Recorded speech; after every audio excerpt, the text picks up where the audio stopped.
Welcome to the CalPERS webinar, Retirement Income Sources. Before we get started, I want to mention that this webinar, like our previous webinars, will be available as a video on our YouTube channel. Access our YouTube channel through our website or directly at the YouTube website at www.youtube.com/CalPERS.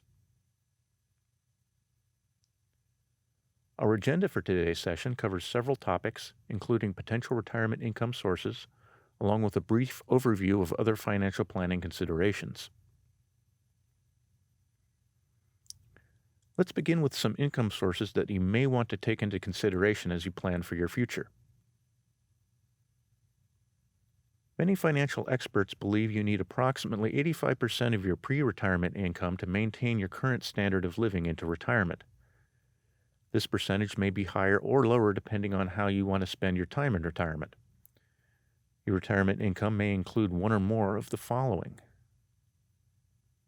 your pension, Social Security, and your personal savings. Each of us must decide the amount of income we need to support the lifestyle we want in retirement. Will your CalPERS pension represent 25 or 60% of your income? For those of you who qualify, how much will your Social Security benefit cover? How many of you will need to supplement your income with personal savings, such as tax-deferred plans or other savings and investments that you may have? Keep in mind, if one of your retirement income sources is lacking, then the others will need to pick up the slack. The earlier you start planning, the better. The first retirement income source is your CalPERS pension. Your CalPERS pension is a 401(a) defined benefit plan.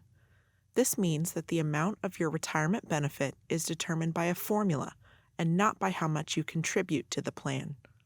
In fact, the amount of your contributions has nothing to do with how much your pension will be. Once you retire, your benefit is payable for life. We manage the funds paid into the system by you and your employer. So how do we fund the retirement we provide to our retirees and beneficiaries? This money comes from three sources. The first is CalPERS investment returns, which pays about 58 cents for every pension dollar paid. It's historically been as high as 75 cents. Secondly, about 29 cents of every dollar comes from employer contributions.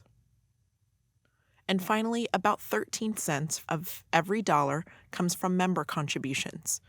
Remember, your retirement check is payable for your lifetime, so even after your contributions run out, you're still going to receive your pension. It takes approximately 9 to 13 years for your contributions to run out. We offer three types of retirement. A service retirement is a normal retirement. Most retirees retire under a service retirement. In order to qualify for a service retirement, you must be at least age 50, or if first hired on or after January 1st, 2013, you must be at least age 52. If you're a state second-tier member, you have to be at least age 55 to be eligible to retire. You must also have at least 5 years of service credit, or if you're a state second-tier member, you need at least 10 years. There are some exceptions to the service credit requirements, like establishing reciprocity, or if you've worked part-time for at least 5 years but don't have the 5 years of service credit. But you'll need to contact us to find out if an exception applies to you. If you have a disabling illness or injury that prevents you from doing the usual duties of your job, you may be eligible for a disability retirement. There is no age requirement, but you must have at least 5 years of service credit.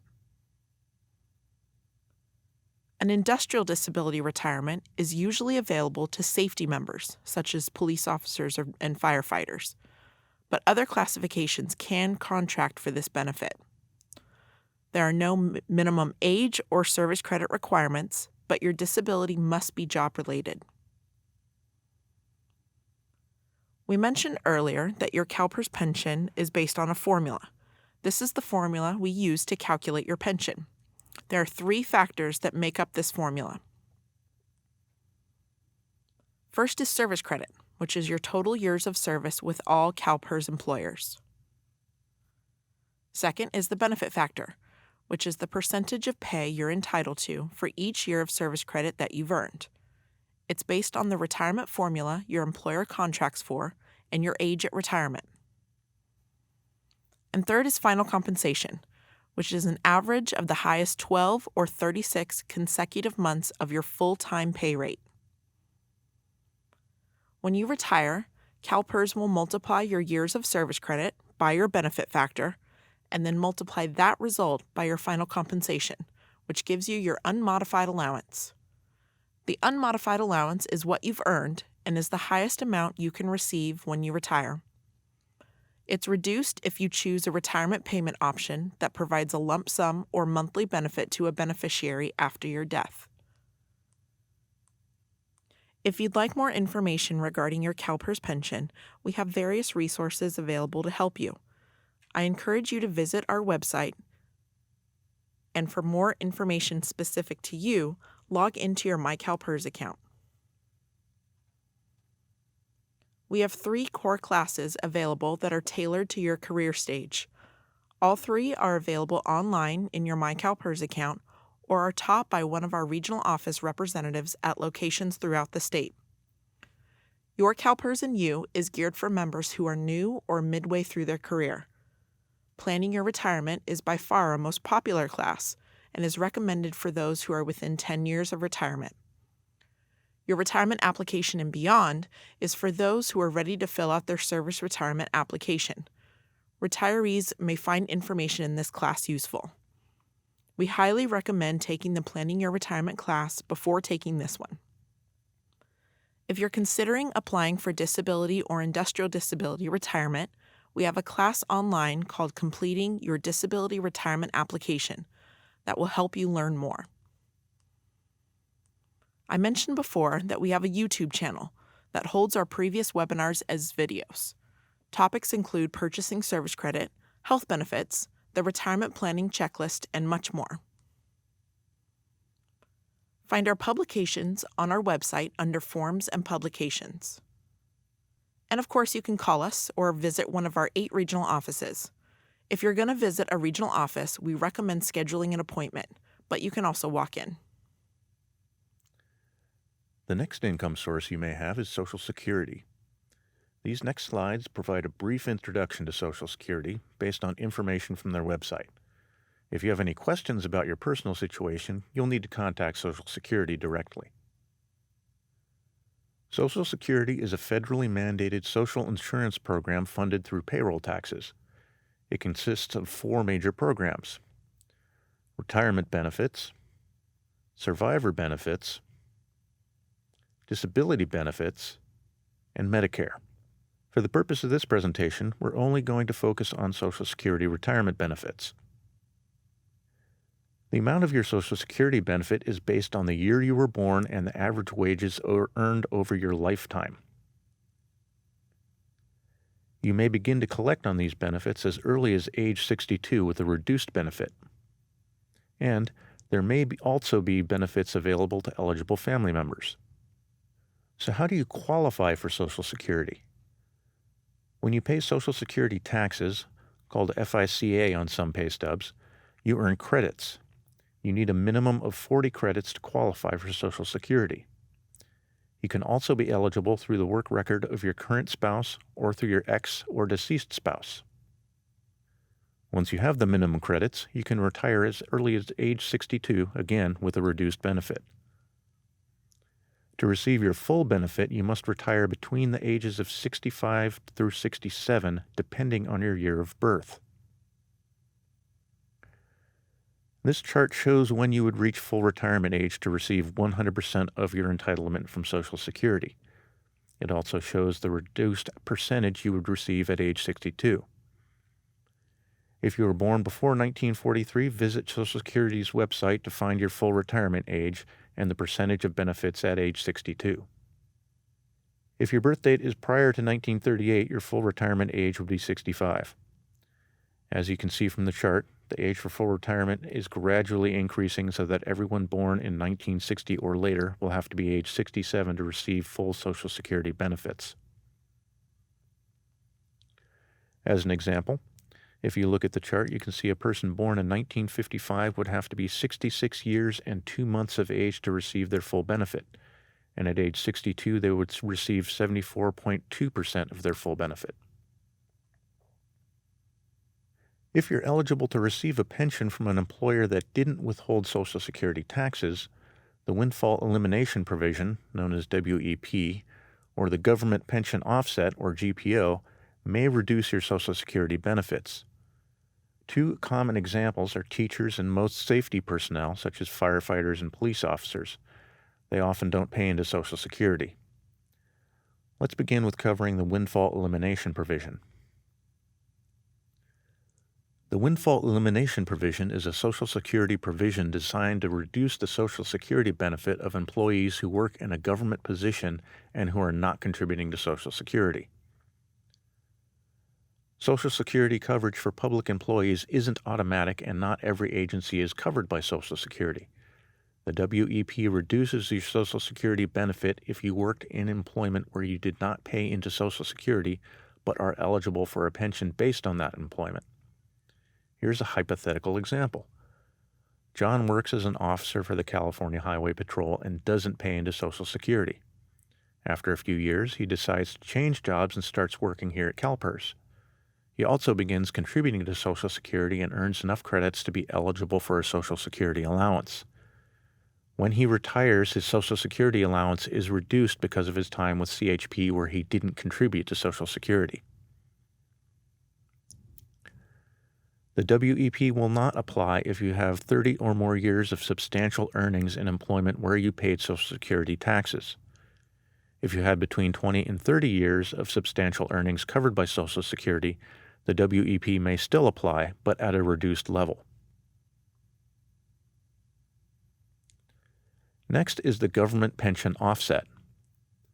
You may be entitled to benefits as a retired worker based on your own record and on your spouse's, widow, or widower's work record. If this is your situation, the GPO may reduce the benefit you are eligible to receive based on your spouse's work record. Many people think this reduction is to their spouse's benefits. That's not accurate. To clarify, it's the benefit that you are eligible to receive based on your spouse's work record. So let's give another example. Larry works as a firefighter and doesn't contribute to Social Security, so he isn't eligible for Social Security benefit based on his own work record. But Larry's wife, Jane, works in the private sector and contributes to Social Security. Larry receives a Social Security benefit based on Jane's work history, but because he didn't contribute to Social Security while he was working as a firefighter, his Social Security benefit would be reduced.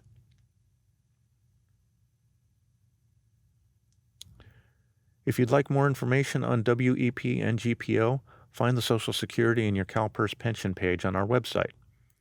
It provides links to more WEP and GPO information, along with calculators you can use to estimate possible reductions. If you have any questions about Social Security's programs and benefits, visit their website at www.sss.gov. You can also secure access to your Social Security record, earnings history, statements, and more by creating a My Social Security account. You can also call them toll-free at 1-800-772-1213, and the TTY for hearing and speech impaired is 1-800-325-0778. And you can visit your local Social Security office. Find your office by using the Social Security Office Locator tool on their website. The last of our retirement income sources is personal savings. Your CalPERS pension and Social Security may not be enough for the lifestyle you wish for in retirement, and if that's the case, you may need to supplement them with personal savings. Personal savings can come from a variety of sources, such as personal savings accounts, individual retirement accounts, IRA and Roth IRA. You may also have other sources such as brokerage accounts, mutual funds, stocks and bonds, or real estate properties. One of the most common ways to save for retirement is through an employer-sponsored deferred compensation plan, such as a 401k, a 457, or a 403b plan. Let's talk a bit more about deferred compensation plans. For many of you, these types of plans can be a very important component of your personal retirement savings. The key elements of a deferred compensation plan are the retirement benefit is determined by your contributions into the plan and investment earnings or losses they produce. There is no guaranteed benefit like you have under the CalPERS defined benefit plan. You're responsible for deciding how much to contribute into the plan and how the funds are invested. There are some advantages of a deferred compensation plan. They usually provide a variety of investment choices that allow you to diversify or spread your risk over several asset classes. You may be able to withdraw money from the plan for financial emergencies, which is not allowed with your CalPERS contributions. If you have an employer-sponsored plan, the money contributed is pre-tax, which lowers your taxable income, so you save on income taxes now. The money you invest and earn over the years grows tax-deferred until the funds are withdrawn in retirement. Once you begin receiving the money, you'll begin paying taxes on it, but it'll be based on your tax bracket at that time. Now that we've talked about types of deferred compensation plans, let's look at an example of the tax savings that are possible. In this example, we have two members who are both saving $100 per month. Sandy has a taxable income of $2,500. After her taxes of $400 are paid, her net amount is reduced to $2,100. She then puts $100 in her savings account. Because that $100 is after-tax monies, in the end, her take-home pay is $2,000. James has the same monthly salary as Sandy prior to taxes, but he decides to contribute $100 to his tax-deferred savings plan, which reduces his taxable income to $2,400. Once his taxes of $365 are withdrawn, he's left with a net pay of $2,035. And because less taxes were taken out, his take-home pay is $35 more than Sandy's. Let's look at an example of the benefits of compounding interest. It's also an example of why starting early can be beneficial. The example here assumes a 6% rate of return. Rates will be different for everyone based on how you invest. Mary begins investing at age 30, with a retirement age of 65. She invests $3,600 a year, which is $300 per month, for 15 years until age 45, at which time she stops. The amount she invested, in this case $54,000, stays invested and continues to earn dividends and interest until she begins withdrawals at age 65. John doesn't begin investing until age 45. He invests a total of $3,600 a year for 15 years until age 60, at which time he stops investing. Again, the $54,000 total amount stays invested and continues to earn dividends and interest until he begins taking withdrawals at age 65. That brings us to Jose. Jose, like John, doesn't begin investing until age 45. To try and make up for the lost time, he invests a higher amount of $5,400 a year, which is $450 per month, for 20 years, for a total of $108,000, until he retires also at age 65. By beginning early, Mary ends with a total balance of $284,861. John invested the same amount for the same period of time, but because he started later in life, the balance at age 65 is much lower than Mary's, at $118,863. Jose also began later in life, and even though he contributed a higher amount for a longer period of time, the total balance of $210,561 is still well below that of Mary. While there is still a benefit to investing early, keep in mind that no matter what age you are, There are always benefits to saving for your retirement. If you're a public agency or school employee, you may be eligible to participate in the CalPERS Supplemental Income 457 plan, as long as your employer contracts to offer this program. Your employer can offer this program to you at no cost to them, and contributions are made on a pre-tax basis. You can find more information on our website. Your employer may not contract with us to offer the CalPERS 457 plan, but most have plans that you can participate in. Check with your employer to see what plans are offered. State employees have the ability to sign up for the Savings Plus program, which is administered by the California Department of Human Resources, or CalHR. The Savings Plus program offers 401k and 457 plans. For more information, you can go to www.savingsplusnow.com. We offer another savings option for state employees, the Supplemental Contribution Plan. This plan allows you to voluntarily invest after-tax contributions into an account where all earnings grow tax-deferred until you begin to take withdrawals in retirement or upon separation from all state employment. Upon distribution, you only pay taxes on the pre-tax earnings. For more information on this program, visit our website. If you're interested in any types of investing, you should consider consulting a financial planner or other qualified professional. Please remember that CalPERS does not provide financial planning services or advice. No matter your age, you never know what's going to happen from one day to the next. You could become ill or injured without warning and not have the family or financial resources to take care of yourself. That's where long-term care can help. Long-term care is different from short-term acute medical care.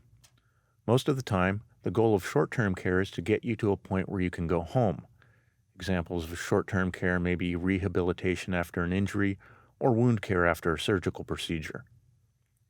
Long-term care specifically refers to services that are available to people who have difficulty managing in life because of an injury or illness, a disability, a cognitive disorder, or aging. To make a claim, you must be unable to perform a minimum of 2 of the 6 activities of daily living, such as bathing, dressing, eating, transferring, toileting, and continence. Long-term care may provide assistance while at home, in an assisted living facility, or in a skilled residential nursing facility. The CalPERS Long-Term Care Program is a voluntary, self-funded, not-for-profit program that helps protect assets and lifestyles from the catastrophic cost of needing long-term care services. It is entirely funded by member premiums. All California public employees and retirees between the ages of 18 and 79 are eligible to apply for CalPERS long-term care. Most family members are also eligible, even if the employee who makes them eligible doesn't apply themselves. There are several different plans you can choose from based on how many years you want coverage for and the daily benefit amount. You can find more information about who is eligible and the plans available by going to www.calperslongtermcare.com or by calling them at 800-908-9119.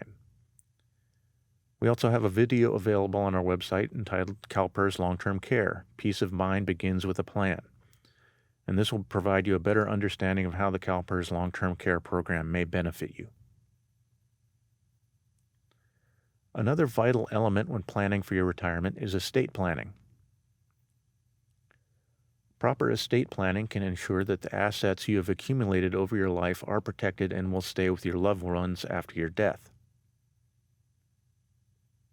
Estate planning tools may include wills or trusts, durable powers of attorney for non-CalPERS related assets, and a healthcare power of attorney for a proxy.